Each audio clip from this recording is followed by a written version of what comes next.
आज़ादी की कीमत कभी चुकाई नहीं जाती। आज़ादी की कीमत कभी चुकाई नहीं जाती। शहीदों की कुर्बानी कभी भुलाई नहीं जाती।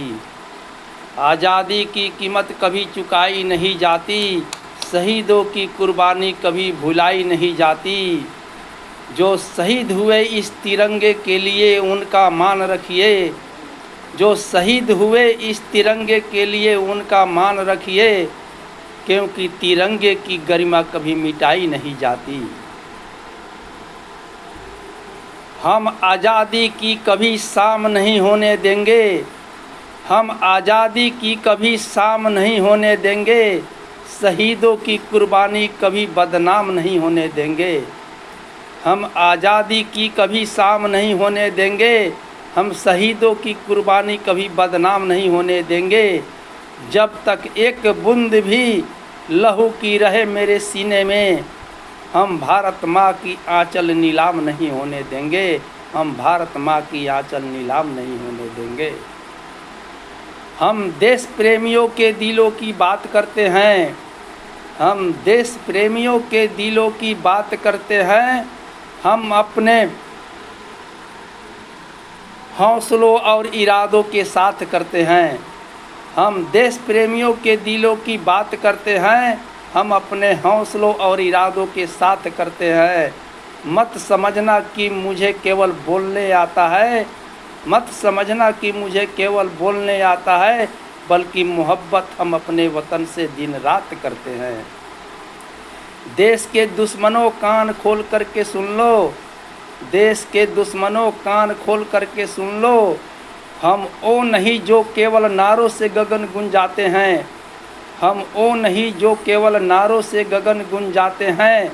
समय समय पर दुश्मनों का लंका भी जलाते हैं।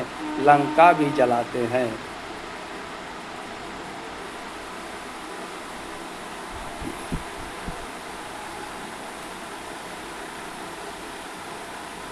आज 15 अगस्त स्वतंत्रता दिवस के शुभ अवसर पर सभी भारतवासियों को हार्दिक शुभकामनाओं सहित सादर एवं क्रांतिकारी अभिनंदन करता हूं। ऐसे हम सभी अच्छी तरह जानते हैं कि आज से 79 वर्ष पहले हमारा देश अंग्रेज़ों का गुलाम था। हमारी भारत माता गुलामी की जंजीरों में जकड़ी हुई थी। वह स्वतंत्रता की बेड़ियों में कैद थी। वह खुले आकाश में सांस लेने के लिए छटपटा रही थी।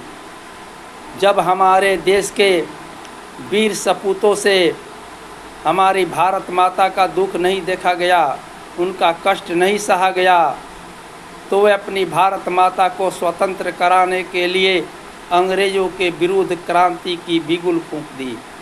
और वह समय आ गया जब 15 अगस्त 1947 को हमारा देश स्वतंत्र हुआ। हमारी भारत माता 200 वर्षों से अपने हाथों में लगी हुई उस गुलामी की जंजीरों को तोड़कर और अपने पैरों में पड़ी हुई उस स्वतंत्रता की बेड़ियों को उखाड़ फेंककर खुले आकाश में चैन की सांस ली। पूरे देश में खुशी की लहर दौड़ गई। सारा हिंदुस्तान खुशी से झूम उठा और हमारी भारत माता निहाल हो उठी। आज का दिन केवल झंडा फहराने का दिन नहीं, बल्कि उन शहीदों को याद दिलाने का दिन है जिनके त्याग और बलिदान के फलस्वरूप हमें स्वतंत्रता प्राप्त हुई। तो आइए आज हम कुछ शहीदों के बारे में बताने जा रहा हूँ। शहीद तो इस दुनिया में हमेशा से लोग होते आ रहे हैं। इस देश के लिए हमेशा से लोग शहीद होते आ रहे हैं। पहले भी शहीद हुए हैं, आज भी हो रहे हैं और आगे भी होते रहेंगे। यह दुनिया है, यहाँ देश से दिल लगाना किसको आता है। यह दुनिया है, यहाँ देश से दिल लगाना किसको आता है। हजारों दम भरते हैं मगर निभाना किसको आता है। निगाहें फेर ली तुमने, अब हम किसके तरफ देखें। निगाहें फेर ली तुमने, अब हम किसके तरफ देखें। अब तुम ही कह दो मौत का फसाना किसको आता है। वतन का नाम तो लेते हैं इस दुनिया में सब, लेकिन वतन के नाम पे मिट जाना किसको आता है। शहीद तो बहुत से लोग होते हैं मेरे दोस्त, लेकिन कुछ ऐसे भी लोग होते हैं जो अपने शरीर के साथ साथ अपना माँ बाप घर परिवार सब कुछ शहीद कर देते हैं। तो आइए आज उन्हीं कुछ शहीदों के बारे में बताना चाहता हूँ। आज मैं सबसे पहले राजगुरु सुखदेव सिंह और भगत सिंह जैसे उन वीर सपूतों की याद दिलाना चाहता हूँ जिन्हें अंग्रेजी सरकार ने एक साथ फांसी के तख्ते पर लटका दिया और उनके लाशों को टुकड़े टुकड़े करके सतलज नदी के किनारे मिट्टी का तेल पटाकर जला दिया। उनके माँ बाप अपने बेटे की लाश को देखने के लिए तड़प कर रह गए। उन्हें अपने बेटे की लाश भी नसीब नहीं हुई। इस दर्दनाक घटना का वर्णन हम इस रूप में करते हैं कि हम दोस्तों के नगमे को उठाने ना पाए, दो फूल शहीदों पर चढ़ाने ना पाए। हम दोस्तों के नगमे को उठाने ना पाए, दो फूल शहीदों पर चढ़ाने ना पाए। सतलज में कर दिए यूं ही जिस्म के टुकड़े कि माँ बाप भी अपने गले से लगाने ना पाए। था महीना मार्च का तारीख थी 23वीं, था महीना मार्च का तारीख थी 23वीं। 4 बजते ही वतन का गुल सितारा खो गया। राजगुरु सुखदेव भगत सिंह दुनिया से न्यारा हो गया, दुनिया से न्यारा हो गया। हम याद दिलाना चाहते हैं उस महान सपूत की जिसके कमर में पिस्टल, सीने पे जनेऊ, कमर में पिस्टल, सीने में जनेऊ और मूँछों पर ताव था। वो कोई और नहीं, भारत का एकलौता आज़ाद था। वो चंद्रशेखर आज़ाद जो अंग्रेज़ों से अपने को जिंदा न पकड़ने की कसम को पूरा करने के लिए स्वयं को गोली मारकर शहीद हो जाते हैं, तो उनके परिवार में उनके माँ के सिवा कोई नहीं रह जाता है। और उस माँ को खाने के लिए घर में एक दाना भी नहीं रह जाता है और वह बेचारी माँ फुटपाथ पर घूमने को मजबूर हो जाती है। उस समय हमारा देश स्वतंत्र हो गया रहता है और हमारे देश के प्रधानमंत्री रहते हैं पंडित जवाहरलाल नेहरू जी। जब पंडित जवाहरलाल नेहरू जी को चंद्रशेखर आज़ाद की माँ के बारे में पता चलता है तो वे अपने पत्रवाहक को एक पत्र लिख कर देते हैं कि ले जाकर चंद्रशेखर आज़ाद की माँ को दे देना। और उस पत्र में लिखा होता है, ऐ चंद्रशेखर आज़ाद की माँ, तुम्हारे बेटे ने इस देश के लिए बहुत बड़ी कुर्बानी दी है, इसलिए तुम्हें 30 रुपये मासिक पेंशन के रूप में दिया जाएगा। चंद्रशेखर आज़ाद की माँ उस पत्र को पढ़कर और उसका उत्तर लिखकर उसी पत्रवाहक को देती है कि यह ले जाकर अपने प्रधानमंत्री को दे देना। और उस पत्र में लिखा होता है, माननीय प्रधानमंत्री जी, आपने मेरे और मेरे बेटे के प्रति जो सहानुभूति दिखाई है इसके लिए आपको बहुत बहुत धन्यवाद।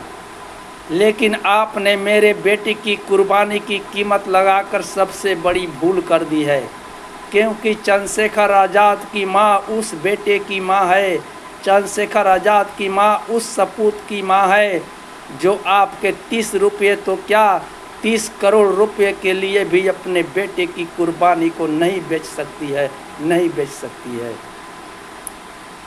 आज हम याद दिलाना चाहते हैं सुभाष चंद्र बोस जैसे उस महान नेता की जिसके हृदय में इस देश के प्रति एक बहुत बड़ा दर्द था, एक असीम वेदना थी, एक असीम भूख थी।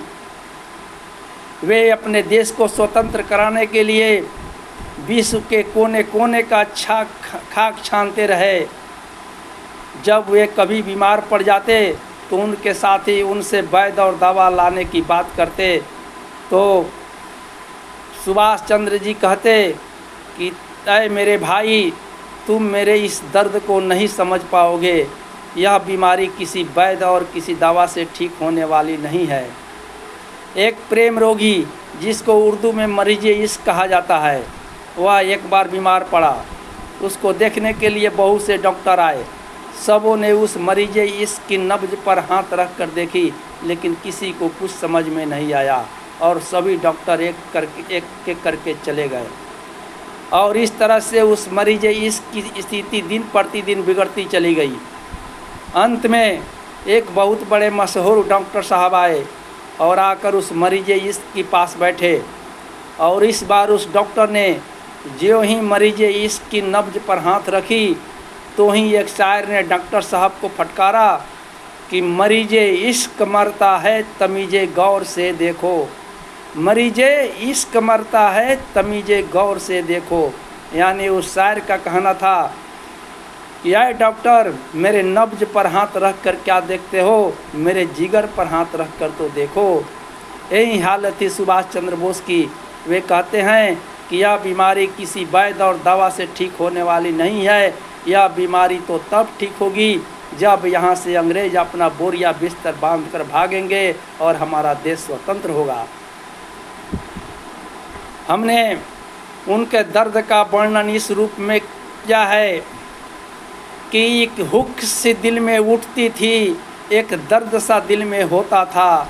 एक हुक सी दिल में उठती थी, एक दर्द सा दिल में होता था। वे रात को उठ कर रोते थे जब सारा आलम सोता था, जब सारा आलम सोता था।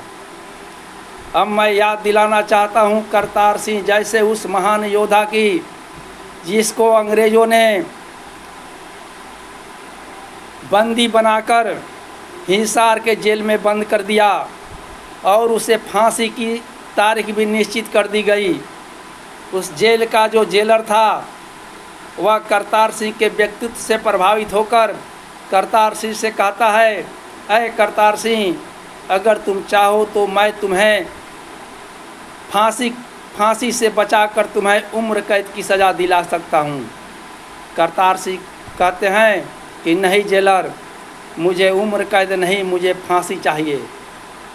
फिर जेलर कहता है कि अगर तुम्हें उम्र कैद की सज़ा हो जाती है तो तुम्हें अपने देश की हर खबर मिलती रहेगी और हो सके तो तुम अपने देश की आज़ादी भी देख सको। तब करतार सिंह कहते हैं कि आए जेलर, हम इस जेल की चरदीवारी में बंद होकर अपनी देश की गुलामी को नहीं देख सकता। अगर आज मुझे फांसी हो जाती है तो कल मैं फिर एक क्रांतिकारी के रूप में जन्म ले लूँगा, लेकिन इस देश को गुलाम रहने नहीं दूँगा। फिर जेलर कहता है, अय करतार सिंह, तुमको अपने उम्र ऊपर बहुत घमंड है। अगर तुम्हारा जन्म एक औरत के रूप में होगा तब तुम क्या करोगे? तो करतार सिंह कहता है कि अय जेलर, अगर हमारा जन्म एक औरत के रूप में होगी तो यह मेरा सौभाग्य होगा और हम अपने कोख से एक नहीं 7 करतार सिंह पैदा करेंगे, जो तुम जैसे अंग्रेज़ों को यहाँ से भगाने के लिए काफ़ी होगा। और अंत में हम याद दिलाना चाहते हैं उन माताओं एवं बहनों की जिसने ऐसे वीर सपूतों को जन्म दिया, जिसने अपने पुत्रों की कुर्बानी दी, अपने सुहाग एवं सिंदूर की कुर्बानी दी, जिसके त्याग और बलिदान के फलस्वरूप हमें स्वतंत्रता मिली। आज मैं उस माताओं एवं बहनों के चरणों में सत सत नमन करते हुए मैं यह कहना चाहता हूँ कि मैं सीने में जुनून और आँखों में देशभक्ति की चमक रखता हूँ। मैं सीने में जुनून और आँखों में देशभक्ति की चमक रखता हूँ। दुश्मनों की सांसें थम जाए, मैं आवाज़ और धमक रखता हूँ, मैं आवाज़ और धमक रखता हूँ। इसी के साथ आप सबों को बहुत बहुत धन्यवाद। जय हिंद, जय भारत, वंदे मातरम, भारत माता की जय। देखी वीडियो बनल की ना।